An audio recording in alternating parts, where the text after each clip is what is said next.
Right then, this is Sharky from Shar-Kade. So, the TOS GRS 2-in-1 button kits have arrived, finally arrived.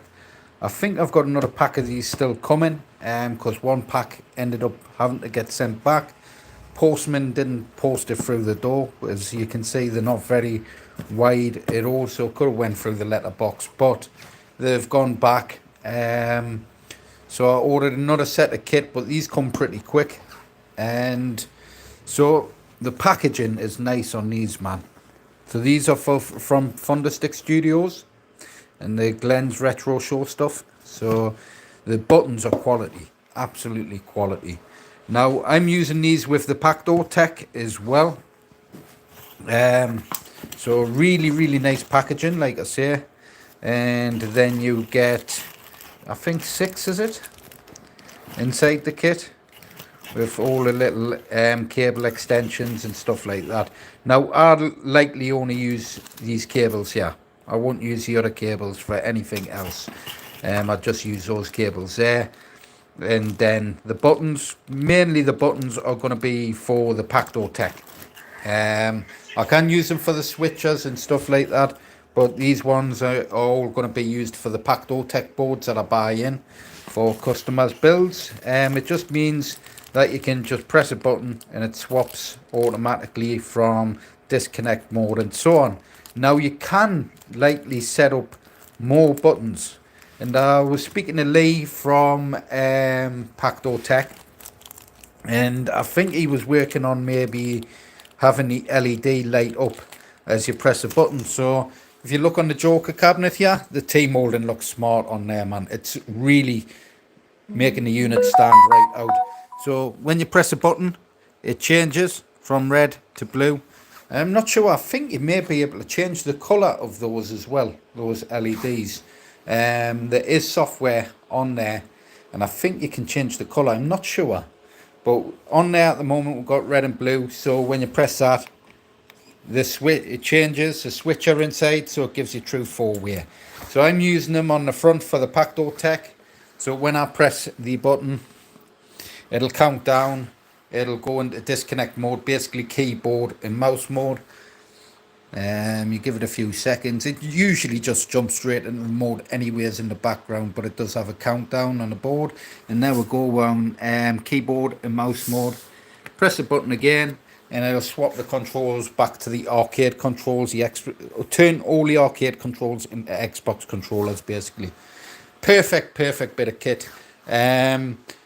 Want to obviously over time transition only to PactoTech if I can. That's definitely for the future, just over time transition to all fully PactoTech.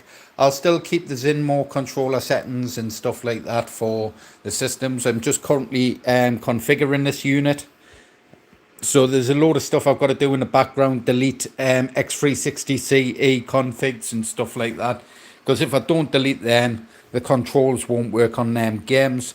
When you configure the arcade controls with the Zinmo controllers through X360CE, basically that controller setting takes default over any other controls.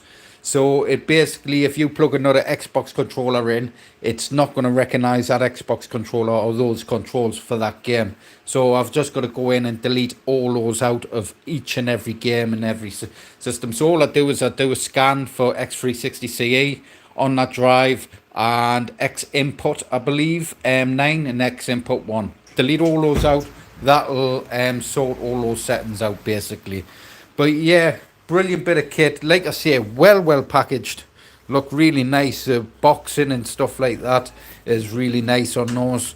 So it's nice to receive something that looks professionally made. But like I say, they do quality buttons. These are super high quality look, know what I mean? They've got a nice click to them, they've got a solid plastic. I suppose you could probably light them up with other LEDs from behind, but to be honest, they do come with their, I think it's WLED type stuff inside, so addressable LED inside. But yeah, them have arrived. Like I say, I'm going to crack on with the Joker unit. Like I say, I've got all the custom grills done. All the LEDs are rigged up. I've just got to double check to make sure that there's no wiring catching this end, because this is where the GPU is. I've got to do performance test as well. It's been on for quite a while, but it hasn't been running any games yet. So it's been on a while. There's basically no hot air coming out of there really. It's quite cool, the system at the moment. But like I say, I've got to stress test it, run some games, run them at high settings, get that graphics card stressed out, get it warmed up, get the unit warmed up, and then come back and double check. And yeah, like I say, just finishing off the PactoTech stuff. And it would be nice if Lee could sort out the LEDs on the PactoTech, basically just wire it up. Me and Lee's been speaking about a new product he could possibly be making up. I'm not going to say much on it yet, but it was my idea basically, and it's going to make my job easier, and anyone that wants to build their own arcade, especially, it's going to be based around the buttons and stuff like that, but it's a cool idea, and it's going to make a huge difference in the scene, a huge difference, especially if you're making your own custom control panels or arcade setups.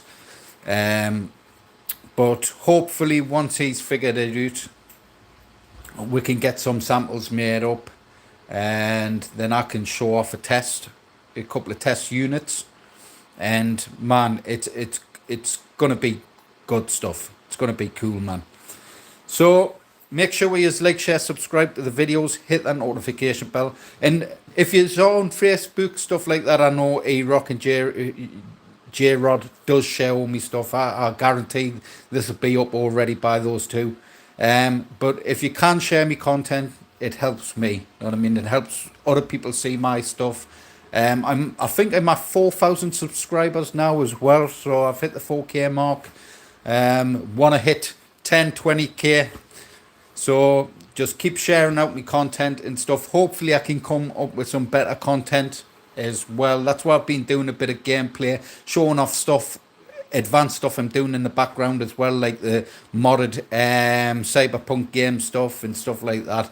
But the streams with that Cyberpunk game has been terrible. It just keeps messing up once it detects my XSplit, which isn't a big deal. I've so figured it out what is causing the issue. I've just got to be careful when I load that game, when I'm streaming that game.